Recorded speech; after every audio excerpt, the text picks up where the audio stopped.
This is Apollo 5, the first all-up unmanned flight test for the lunar module, the spacecraft in which man will make his first landing on the moon. The final major piece of Apollo hardware to be tested. Now the lunar module, dubbed LM-1, sits in its protective technological cocoon atop the tested and proven Saturn 1B launch vehicle, waiting for the boost into the environment for which it was designed, space.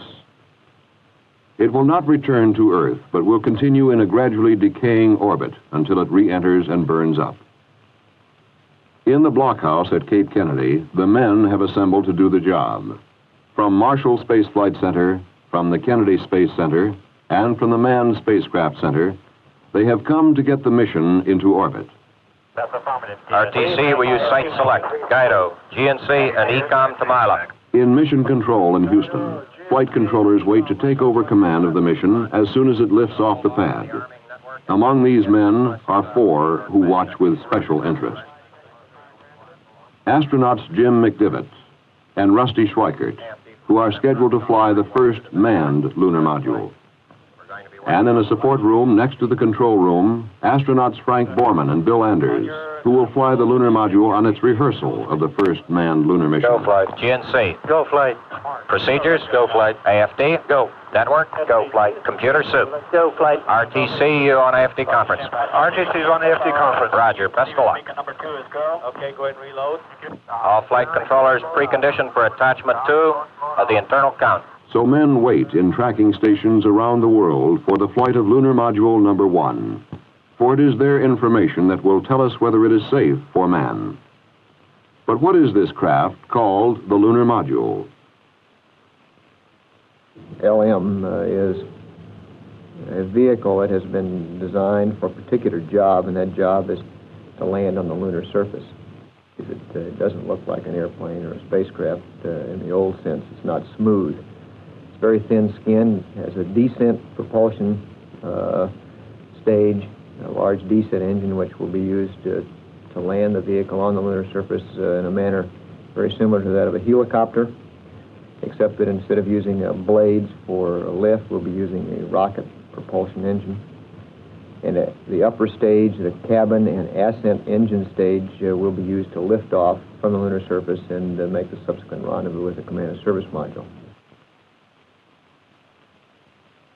So the LM is really the taxi that provides the transportation between the orbiting command module and the lunar surface. The lunar module is a unique engineering concept. Designed and built on Earth, it is out of place on its native planet. The airless surface of the moon, the empty reaches of space, this is where it belongs. The comfortable pull of Earth's gravity, the protective, life-giving atmosphere, these, to the lunar module, nicknamed LEM, are the hostile elements. Its engines cannot lift its own weight against the pull of the Earth. If it could fly on Earth, the aerodynamic forces of the atmosphere would tear it apart. So how do you test the lunar module before it flies in space? You test its engines in the man-made vacuum of an engine test stand. Its operating systems in gigantic vacuum chambers. You tumble it on stands in engineering laboratories. But the real test is when it flies. Roger, I am in flight control. Final status check, booster. Go. Retro. Go. Fido. Go. Guidance. Go. Econ. Go. While the primary instructions for the mission are carried on board the LEM, the men on Earth in mission control can take over and fly it if necessary. But why all these elaborate precautions and details in an unmanned flight? Unmanned LEM-1 mission is one of the key missions in the entire lunar landing program. You must remember that the LEM is every bit as important as a spacecraft as the command module, the Gemini, or the Mercury was, and this is the first flight of the vehicle. Naturally, we'll all be looking at it with very, very keen interest. Flight CVTS Flag 2, verify your go for launch. Roger, we are go for launch. Okay, all flight controllers, let's play it cool. Launch sequence start. 15, 14, 13, 12, 11, 10, 8, 7, 6, 5, 4, 3, ignition command. Ignition detected.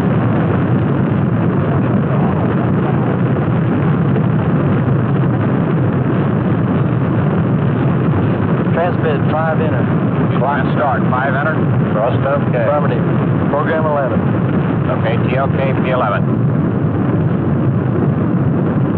Roll pitch start. Rolling pitch. Go on IP. Go IP.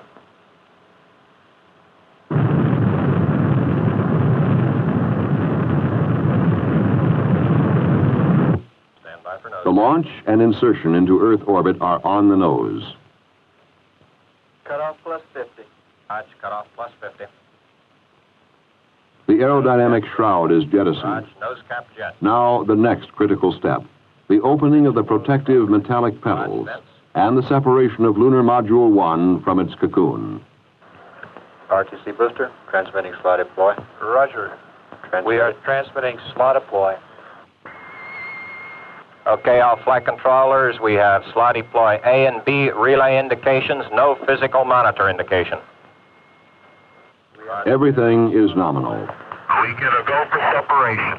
On schedule, the reaction control engines of Lunar Module 1 pull it free of its protective cocoon. The space butterfly rests its wings before it flies. Now begins the long coast preparatory to the first firing of the descent engine. While the LEM coasts, tracking stations pinpoint its position and determine its orbit with accuracy. In Houston Mission Control, engineers are testing the many systems on board.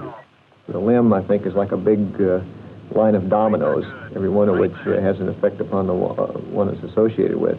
And nothing can occur in one that doesn't somehow affect the others or the total mission. So, LEM 1 coasts on, guided by its onboard programmer, seen only by the radar eyes of the tracking network, watched over by the men in Mission Control. We will not pulse the engine. The maneuver is go at this time based on the onboard. Roger, Houston. Roger, Houston is go for the burn. Request. The lunar module nears the Australian coast. The Carnarvon tracking station takes command. The time is nearing for the first burn of the descent engine, the first rocket engine designed to be throttled, a necessary feature for a lunar landing. This will be its first burn in space. Mark, predicted ignition. Dips on. Dips on. 10%. 10%. Phone. We got a pings caution. Program caution. Roger. Dips off. But something goes wrong. Instead of the full 38-second burn, the engine shuts down after only 4 seconds. Roger. An early look at the data indicates the onboard computer did not allow for the tolerances and errors within this most complex of all missions. It shut down the descent engine when it sensed an error of less than 1.5 seconds. And computers don't argue. Capability of a crew, I think, is very significant in that you can change your mind in flight. You don't have to be restricted by the rather narrow capabilities of any pre-programmed mission. Faced with the unexpected, the computer made the only decision it could, and it was the wrong one. Now the success of the mission rests squarely on the team in mission control and in the tracking stations. The nominal plan is out the window. On communications lines all over the world, the alternates are discussed. But the final word must come from Flight Director Gene Kranz. I guess our best plan here, and I think the way we're going to go is alternate Charlie. Go ahead. In the attitude you've got. Go ahead. At 6:15 elapsed. Go ahead. Okay. The long throttle burn of the descent engine would be cut to 2 minutes and occur during its pass over the United States. Then the descent engine would go to 100% thrust preparatory for the biggest test of the mission, fire in the hole. Let's suppose that we're descending using the descent engine and suddenly we discover some fault in the descent or the ascent stage for that matter. Well, we would like to return to a safe lunar orbit. So what we would do is essentially abort, fire the ascent stage while it's still connected to the descent stage, and then milliseconds later fire the pyros that separate the two stages. Roger, you have dip's arm. We show the ignition discrete. We show the front chamber pressure. Front chamber pressure is come. We're burning. The rates are good. It's a good burn. We go. Over California now, up and down the power scale. The first rocket engine capable of controlled variations of its propulsion force is passing the test. This is the time of maximum stress on the lunar module and on the men, flight controllers, astronauts, and engineers, to whom Lunar Module 1 represents years of their professional lives. And now there is another factor. A second test for the ascent stage is a burn to depletion of its propellant. This was to come one orbit after fire in the hole to test the restart capability of the engine. Now, if it looks critical, this burn will be combined with fire in the hole. Max thrust. Raj. Launch stage. Staging. Raj, staging. Apps on.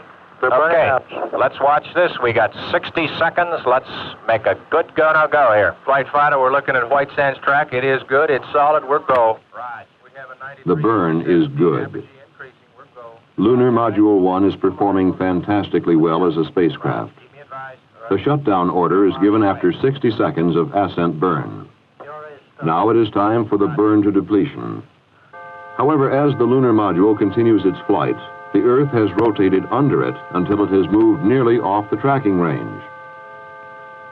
LEM 1 will now pass over only one station, Hawaii, that can give the new and accurate information its computer needs, and can command the engine to restart.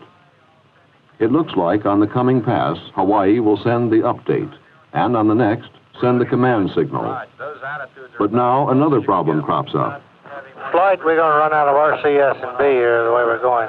Okay, Jack, let's stay cool. Because of the new mode of flight, the Attitude rockets are running low on propellant. It looks as though these small but critical engines may not last for 2 more orbits. But an update of orbit information shows that Lunar Module 1 will just pass within range of the Carnarvon station, whose range has been extended by the addition of the tracking ship Coastal Sentry Quebec, CSQ.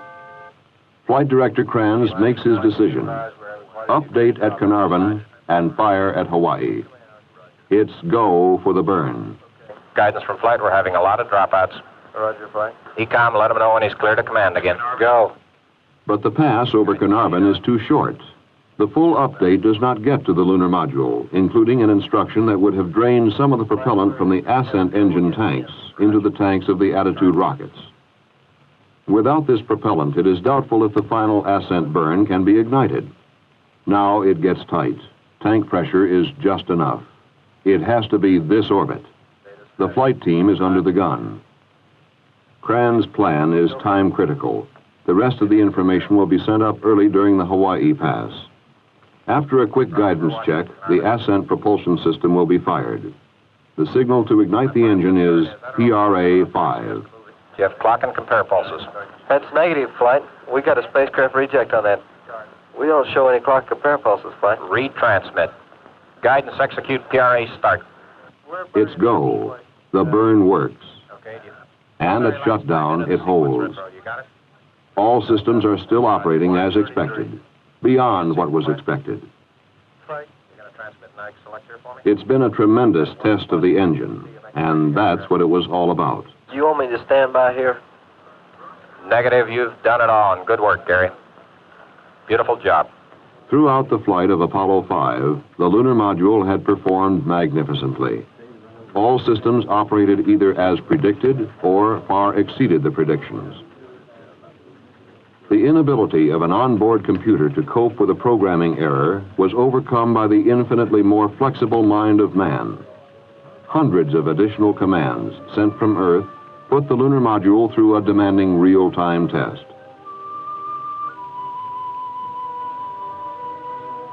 So, Lunar Module 1 tumbles on through space, its orbit decaying mathematically until it is destroyed by the atmosphere of an Earth on which it was created, but to which it cannot return.